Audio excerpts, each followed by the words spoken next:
ఈదురుగాలులతో కురిసిన అకాల వర్షం పలు జిల్లాల్లో అన్నదాతను ఆగం చేసింది. వరుణుడి ప్రతాపంతో కల్లాల్లో ధాన్యం తడిచిపోయిందని రైతులు లబోదిబోమంటున్నారు. ప్రభుత్వం కొనుగోలును వేగవంతం చేయకపోతే తమ కష్టం వృధాగా పోతుందని ఆవేదన వ్యక్తం చేస్తున్నారు. వరంగల్ జిల్లా నర్సంపేట నియోజకవర్గంలో కురిసిన అకాల వర్షం రైతుల్ని నిండా ముంచింది. నర్సంపేట, ఖానాపూర్, చెన్నారావుపేట, నెక్కొండ మండలాల్లోని కొనుగోలు కేంద్రాల్లో ధాన్యం, మక్కలు తడిసి ముద్దయ్యాయి. టార్పాలిన్స్ కప్పినా ధాన్యాన్ని కాపాడుకోలేకపోయామని రైతులు ఆవేదన వ్యక్తం చేస్తున్నారు.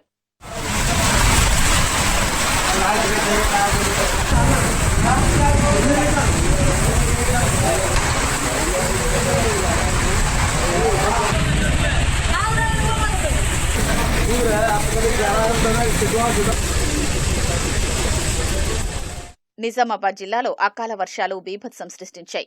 డిచ్పల్లి, ఇందల్వాయి, ధర్పల్లి, సిరికొండ మండలాల్లో కొనుగోలు కేంద్రాల వద్ద ధాన్యం తడిసిపోయింది. తూకం వేసిన వడ్ల బస్తాలు తడిసి ముద్దయ్యాయి. ఆర్మూర్ నియోజకవర్గంలోనూ ఇదే పరిస్థితి. కొనుగోలు కేంద్రాలు, రోడ్లపై ఆరబోసిన ధాన్యం నీటిపాలైంది. ప్రభుత్వం త్వరగా వడ్లు కొనుగోలు చేయాలని రైతులు కోరుతున్నారు. అకాల వర్షం అనుకోకుండా వచ్చిన వర్షం వల్ల కొన్ని వందల సంచులు తడిసిపోయినాయి, కాటేసినాయి, కుప్పలు అట్లనే తడిసిపోయినాయి. దీన్ని తొందరగా ఈ సొసైటీ వారు కానీ ఐకేపాలు తొందరగా కాటలు చేసిన వాటికి రైతులకి ఇలా పరిస్థితి ఉన్నప్పుడు దీనివల్ల ఒక ఎకరానికి ఒక క్వింటాల్కి 10 కిలోల నుంచి 20 కిలోలు నష్టపోవాల్సిన పరిస్థితి వస్తుంది. ఎందుకంటే ఇది మళ్ళీ పచ్చితరం కొనమని అజ్మిల్లలో అంటారు. దీని మీద ప్రభుత్వం తొందరగా స్పందించి ఈ తడిచిన ధాన్యాంశక ఎలాంటి తరుగు లేకుండా కాటాలు చేయాలని ఆర్మూర్ ప్రాంత రైతులను కోరుతున్నాం. జగిత్యాల జిల్లాలో ఈదురుగాలులతో కురిసిన భారీ వర్షానికి కల్లాల్లో ఉన్న ధాన్యం, మొక్కజొన్నలు తడిచిపోయాయి. అన్నదాతలకు తీవ్ర నష్టం వాటిల్లింది.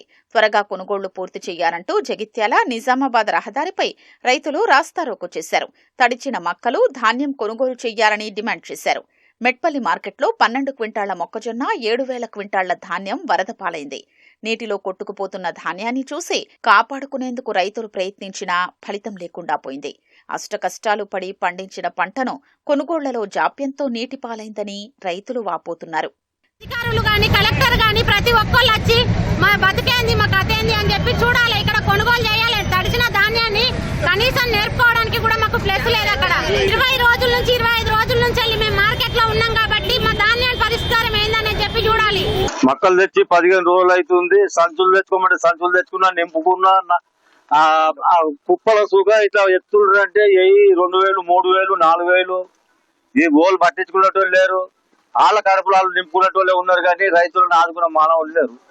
ఈ మక్కలకేమో వాళ్ళకి అడ్డానికి గవర్నమెంట్ కోనా అన్నా కానీ మేము ఏడన్నా అగ్గి పెట్టుకుంటుంటే 5కో 5కో మొత్తం సర్వనాశనం చేసి రైతుల్ని ఆశ చెప్పి మోసం చేసినట్టు ఈ సాధగాని గవర్నమెంట్ ఇట్లా ఎప్పటి మోసం చేయొద్దుగా రైతుల్ని. ఈ రైతుల తప్ప, ఇది గవర్నమెంట్ తప్ప.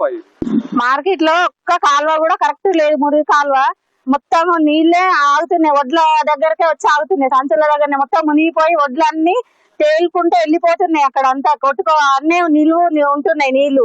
ఆ నిల్వ నీళ్లు లేకుండా మొత్తం వెళ్ళిపోయేటట్లు చేయండి నీళ్లు. వరి గాని, మక్కలు గాని ప్రభుత్వం ఉంటది. రైతులు ఏ విధమైనటువంటి ఆందోళన చెందకుండా ధైర్యంగా ఉండండి. ప్రభుత్వం తప్పక సహకరిస్తుంది. ఆదిలాబాద్ జిల్లా జైనద్, తాంసీ వ్యవసాయ మార్కెట్ యార్డుల్లో విక్రయానికి తీసుకొచ్చిన జొన్న, మక్కలు తడిసి ముద్దయ్యాయి. స్థానిక ఎమ్మెల్యే పాయల్ శంకర్ మార్కెట్ యార్డును సందర్శించారు. రైతుల్ని ఓదార్చారు. మెదక్ జిల్లాలో చెడగొట్టు వానలు రైతుల్ని ఆగం చేశాయి. మెదక్, హైదరాబాద్ ప్రధాన రహదారిపై రాంపూర్ వద్ద ఇరువైపులా ఆరబోసిన వడ్లు వరదకు కొట్టుకుపోయాయి. ఎలాంటి షరతులు లేకుండా తడిసిన ధాన్యాన్ని కొనుగోలు చేయాలని రైతులు వేడుకుంటున్నారు. ఎంత బాగుందంటే తిరిగి రోజు పొద్దుల నుంచి అట్లా అంతున్నాయి, మక్కలు అంతున్నాయి. 9 రోజుల నుంచి మక్కలు వాళ్ళు దిగింది లేదు, వాళ్ళు కానీ లేదు, చూసింది లేదు. నచ్చి చేయగలని కోరుతున్నాము. ఏంది పొద్దంతా ఇల్లు 2-3 ముండ పడుతుంది. అక్కడ లారీల కిరాయి కావాలన్నా, ఆటోకి అమ్మకి కిరాయి కావాలన్నా, ట్రాక్టర్ల కిరాయి కావాలన్నా, మిషన్ల కిరాయి కావాలన్నా, మాకు ఆడికాడికి కూడా మా మీదే పడుతుంది. 20 సంవత్సరాలు కొట్టుకోపోయింది. బతికేది నాశనం అయిపోయింది. రైతు ఏం చెప్తే గట్ట పడ్డది, సంవత్సరాలకి గట్ట ఏమి గట్లు ఇవి బతికేది. మ్యాచ్ వచ్చి ఆల్రెడీ లారీలు వచ్చింది. జూక్తమైన టైంకి వర్షం పడే మొత్తం వడ్లు వర్షం కొట్టుకుపోతూనే ఉంది. మ్యాచ్ వచ్చి పోతున్నాయి లారీల వడ్లు, లారీలు వచ్చింది.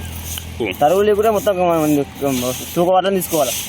సోయా శనగలు అమ్మిండ్రు, సోయా శనగలు కూడా మధ్యలోనే ఆపేసిండ్రు బెంగాల్ గ్రామ్ని. జొన్నలు కూడా ఎక్కడ మధ్యలోనే కొనుగోలు ఆగిపోతుందేమో రైతులు ఒక ఆతృతతోని వేలాది మంది రైతులంతా కూడా మార్కెట్కు తరలిస్తూ ఉన్నారు. మరి అదేవిధంగా కొనుగోలు పద్ధతిలో కూడా కొన్ని సందర్భాలలో గన్ని బ్యాగులు లేవని, కొన్ని సందర్భాలలో గోడౌన్లు ఖాళీ లేవని, కొంత సందర్భంలో ట్రాన్స్పోర్ట్ సరిగా లేదని రకరకాల కారణాలు అధికారులు చెప్పే ప్రయత్నం చేస్తారు. మీరు ఎప్పుడు కొంటారు, ఎప్పుడు ఖాతాలకు డబ్బు, రైతు ఖాతాలకు డబ్బు వస్తుంది, ఈ రకంగా కొంత ఇబ్బంది ఉన్నది. వెంటనే స్పెషల్గా మానిటరింగ్ ఏర్పాటు చేయండి. ఈ జిల్లాలో ఉన్నటువంటి జొన్న పంట మొత్తం కొనే విధంగా ప్రభుత్వం చర్య తీసుకోవాలని ఈ ప్రభుత్వాన్ని డిమాండ్ చేస్తుంది.